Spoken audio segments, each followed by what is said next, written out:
Well, good morning to you, viewers. Let's begin what's trending. The senator representing Kogi Central, Natasha Akpoti, on Tuesday filed a 100 billion naira defamation suit against Senate President Godswill AKPABIO. The lawsuit follows last week's controversy over seating arrangements in the Senate, leading to Senator Natasha facing disciplinary review by the Senate's Committee on Ethics, Privileges and Public Petitions. In the suit filed at the Federal Capital Territory High Court, Akpoti alleged that AKPABIO and his legislative aide, Mfong Patrick, made defamatory comments against her. I know, Rufai, you have seen this lawsuit, by Natasha, and there was a part in the lawsuit where, Natasha talked about the legislative aide to AKPABIO, from Patrick making those defamatory remarks, where he wrote on Facebook, "Is local content committee of the Senate Natasha's best right?" And then he went on to state that it is a bottled anger by the lawmaker who knows nothing about legislative rules. She thinks being a lawmaker is all about pancaking her face and wearing transparent outfits to the chambers. They found that comment defamatory, provocative, disparaging, lowering in dignity and estimation of Natasha in the eyes of her colleagues and right-thinking members of the public. That was part of the lawsuit. Akpoti has asked the court to compel the respondents to withdraw the defamatory comments and apologize to her using a national newspaper. Usually it's like a lot of newspapers, but you see these sort of remarks, especially against women. I'm going to play the gender card here because I don't understand what pancake has to do with anything, or wearing transparent clothes. How dare you make such comments against a senator? I think that this actual defamatory lawsuit is quite on point. Well, in the meantime, the disciplinary committee was given 2 weeks to submit its finding with potential implications for Akpoti Uduaghan's standing. Senate President Godswill AKPABIO during plenary suggested that her unfamiliarity with the Senate procedures contributed to the controversy. I think part of the problem is when people come from court-declared senators, they miss the orientation. The management of the National Assembly is hereby ordered to organize periodic orientation, particularly for senators who are midstreamers, who can midstream and did not start when their colleagues started. Because I remember that this particular senator, on the day she was sworn in, raised her hand to speak. I was scared, but I had to recognize her because I was saying, you just gave her the rule book. Part of what we give to you when you are sworn in is a standing order of the Senate. So I said, she wouldn't open the rule book to know what she's going to say. But she made the contribution on that day. I think 2 days later, she brought a motion. There's nothing wrong in being vibrant, but there's a lot wrong when you don't know anything about the procedure. You can't be a Reverend Father and go and start the church service with communion. You must lay foundation. It's quite an assumption by the Senate President that Natasha didn't know anything about the rule book before she, due respect, came in. This Senate President, the way he speaks, only God knows. Berating her, he said that's the problem when people come through the court process. She has a right to fight for her election and she got in. Said she didn't go through, the induction because she came through the cross process, but she's been in this house for a while. She's pushed bills forward. She's gone on foreign trips with even you, the Senate President, which we see. So it's now because she was speaking based on privileges, which she wanted to be heard, and now you are now saying this against her. At first, you are berating her. You are denigrating her. We must say no to what is being said to women. Then, his own legislative aide now went on a tirade on social media. Umfon said all sorts. He's Umfon sexualizing Natasha. Why will he say that, transparent clothes? So is he imagining Natasha in transparent clothes? Why would that even come to a legislative aid? It's quite uncalled for. Then you say pancake. So that means you're objectifying the woman. So what you also mean invariably is that Natasha has no brain. This is a qualified lawyer that's only pancake she knows how to rub. And he has been trying to lie. You know, when people do things and you slam them, they will lie that their page was hacked. Because Ufo also went attacking me because I stood up. And I will stand up for Natasha. The world should hear it. The truth is, there's constantly been a tiff between both of them. And it's not only Natasha, they've treated the other female senator, Senator Rutila Kingibe, that same way. They can quote the law about position and seats and all of that, but also there's a right of privilege when you have to be heard, when you stand on an order. When Akpabio, did his, the Saraki subject him to this. Anyway, we've already had intelligence report that they were going to submit that to the disciplinary committee and all of that. We will see. Yeah. They should not forget, there's already a court judgment as regards suspension. So you can't suspend the people of Kogi. Like all the senators gather at the back. I also hear, anyway, they've debunked the story that's fake news. I also hear they were trying to call, what's it called, Brekete. Why did he grant, I've heard it's fake news.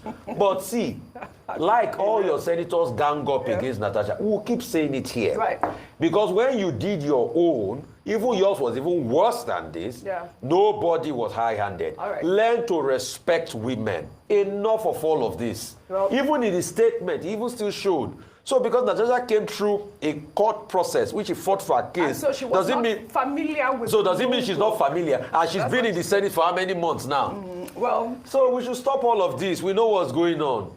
I stand 1,000% with Natasha Akpoti. All right. Well, she's been subjected to that disciplinary committee, but you know there's been more reactions. Let me just take Senator Shehu Sani's tweet. He wrote, "It's the responsibility of the opposition senators from the PDP, LP, and NNPP to intervene and prevent the Akpabio Natasha rift from further deteriorating. Disciplinary committee can only lead to suspension," and that's a senator speaking. Yeah. I mean, what are your thoughts on that? Really right, thank you. And good one there. Senator Shehu Sani is a former senator, so he's speaking from experience. Yes. And he's saying that, yes, I agree with him that the voice of the opposition is quite loud. Yeah. The silence, of the opposition is quite loud in this instance. In fact, I was quite embarrassed to hear that other Kogi State senators were apologizing on her behalf. You know, and all of them are men, by the way. So they were saying that, oh, they were sorry. In fact, one of the men who was apologizing resisted or opposed the bill on violence against persons. So you can understand the background. But in terms of, no, they were apologizing for her behavior on her behalf. She didn't ask them to. I'm just saying that how the voice of the opposition, the silence is really loud at this time. Also, I must say that the voice of women in Nigeria, women groups, you know, women leaders, fellow leaders, also their silence is very loud as well. Yes, you can, to be objective, they say that yes, they have rules, and in fact, they say this defamation suit against the Senate president might be a bit watery because there are certain privileges that are exclusive to senators. And so, and even she herself said it during a radio interview, that there are certain things that happen within the House that they cannot be judged by, you know, outside personnel. That's also separation of powers, legislature, judiciary, and the executive. However, it must be said that this culture of speaking to women and disrespecting and dishonoring women in public offices must end in Nigeria. Must. And the Senate president, by virtue of his office, must lead this charge. Yes. It is embarrassing and disgraceful to imagine that women who are elected, by the way, the numbers have decreased, and you can now understand why. Yes, if a lot of the women who are being encouraged to come into politics, and a lot of campaign is done around this, are not encouraged to serve because when they get in there, they are at best second-class citizens, where they have to be reminded that they have husbands at home. Can you talk to your husband like this? Where they have to be reminded that, oh, you cannot talk in that way. She exercised her right. And in terms of understanding the position of a senator, how many voices of the other men, we have 109 senators, don't we, in the House? How many of them have we heard their voices or have passed a bill or transmitted the bill as Senator Natasha has done? She has served her people well. She worked hard, and we all saw the journey to emerging as senator to get this seat. It was meritorious. And so I think she should be accorded the same respect as every senator should be respected. And very importantly, women's voices should be heard. Professor Kila, I wanted your opinion on this subject as well. I mean, I hope that this case will set some sort of precedent as to decorum and why decorum is important. Because, I mean, as much as we are saying that, you know, the Senate president should have done this, I think also the, Natasha Akpoti Uduaghan could have also restrained herself during the process. What are your thoughts on that? Well, I totally agree with you. And let me start by saying that Shehu Sani's tweet reflects what we said here 2 or 3 days ago. You know, when I say when this kind of thing happens, the first thing that comes to mind is where is your position? And indeed, where are the men and women of goodwill? Goodwill not to take a side, but to say this is right or this is wrong, and to see a way to move forward in decorum way. Because the whole point is that if you are in this hallowed chamber, red chamber, they call them distinguished, and they behave in ways that are not distinguished, it is worrisome for the country. I think all legislators should learn the rules, but above all, those who chair proceedings should understand that they have a bigger duty of maintaining not just decorum, but proceedings. When somebody says somebody does not know the rule, actually, let me not say someone, let me call name. When AKPABIO says somebody else doesn't know the rule, there's a flaw there. Let me give 1 second lesson on legislative procedure. The duty of the chair of any legislative sitting, the main duty is to allow the process to flow. That is your main interest. So you must find the way. If somebody is in a wrong position, you let them talk and you overrule them. If somebody is doing the wrong thing, you hear them out, then you cover it out. But I think it's important for everybody to understand these rules, and the public as well. And by the way, if they're doing this to women, and they say women are not in places, I blame voters, not the people there. If you truly want women anywhere, vote for them. There's some very simple thing to do. So women are voters. Sent messages that they are strategizing and they are standing by her and supporting her. I recall the first time that he said she was a club girl. They came out to speak on her behalf. So it's really good to hear that. And he only apologized because Couple Women Foundation, you know, a particular blog released a list of women close to him. I remember that story. Well, as much as we call for, you know, this sort of rancor not to occur in the House of the Senate, we should also call for proper legislation to protect women especially. Simplicity. Well, more reactions have trailed the memoir by former military president Ibrahim Badamasi Babangida. A journey in service unveiled last week, Babangida in the memoir had claimed that forces against the June 12th election were led by the late General Sani Abacha, his chief of defense staff, who later became military head of state. The election, which was widely regarded as the freest and fairest election in Nigeria's history, was presided over by the late Professor Humphrey Nwosu, the NEC chairman at the time. Well, in an interview that has resurfaced online, Professor Nwosu mentioned several names of those he said were involved in the schemes that led to the annulment of the election. Let's take a look. There was someone at the level of the National Defense Security and Defense Council, headed by Babangida. Babangida and Abacha was prominent. They said, okay, that a committee headed by Abacha should find a solution to the problem. I said, how do we find a problem? We should be allowed to conclude what we started to say. Abacha, in that committee, I'm quoting names. Abacha was in it. Nyako, Nyako was in it. General Aliyu Gusso was in it. David Mark was in it, was the Minister of Communication. I was in it, Secretary of the Commission, Director of Legal Services was in it, Professor Deria, National Commissioner representing Rivers State. We met in Abacha, when we met in Abacha's house, guest house in Abuja. He said another subcommittee, including myself, Akpambo, late now, Akilu, the secretary of the commission, I think one other advisor-in-law in the State House. When we got at that subcommittee level, I told them, gentlemen, there is nothing for us to meet. The law is clear. Elections have been conducted. Results have been collected. The only one remaining is that of Taraba, and he had come along with it. Please allow us to conclude. We are a technical body. We are not politicians. In any case, if you don't want us to release the result, you should call Abiola and Tofa or negotiate with Abiola. That Abiola was the winner. We went back to Abacha's guest house, and I reported, well, sir, the law that allowed us to conclude this election made no provision for this technical body, for your committee. You should allow us to conclude the result with that of Taraba and announce it, or you call in Abiola and negotiate with him. He shouted on me, who are you to tell us what to do? You are not a member of National Defense and Security Council. You are not.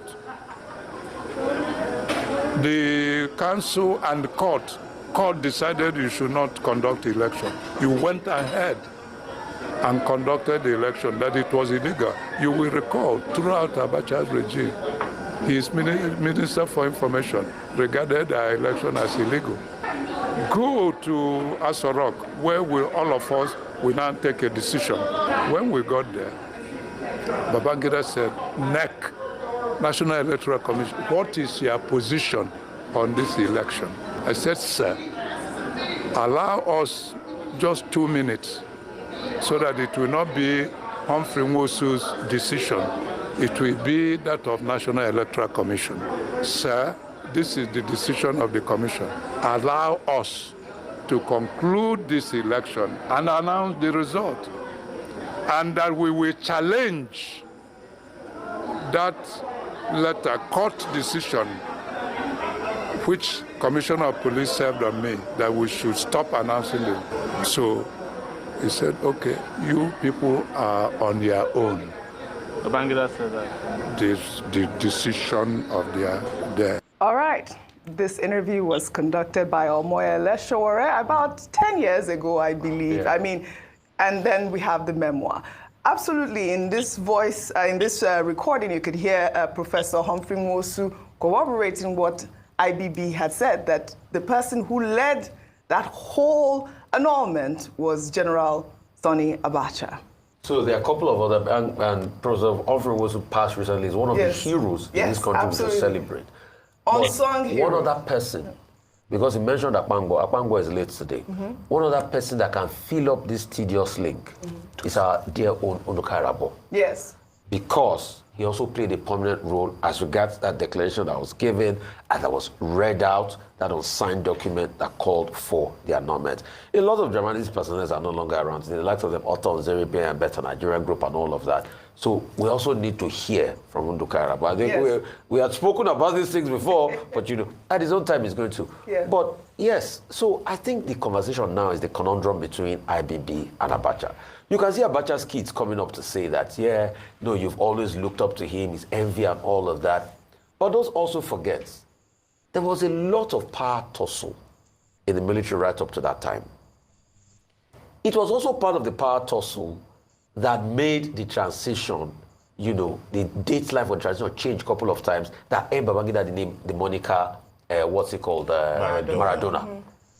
The truth about the matter is, we should now ask questions that apart from Abiola emerging, which was a strong force based on his assistance, and part of the things they said, you know, he was also a contractor to government that owed him a lot of money. Who were the other also military guys that felt they were entitled to the presidency on leadership of the country? Because one part we don't talk about in June 12 was the fact that there was no way those guys were ever going to let go in the first place. Abacha, for instance, that the general norm around he was being called Khalifa. He was the one that saved Babangida's life in the area, Okaku and all of that. That's one.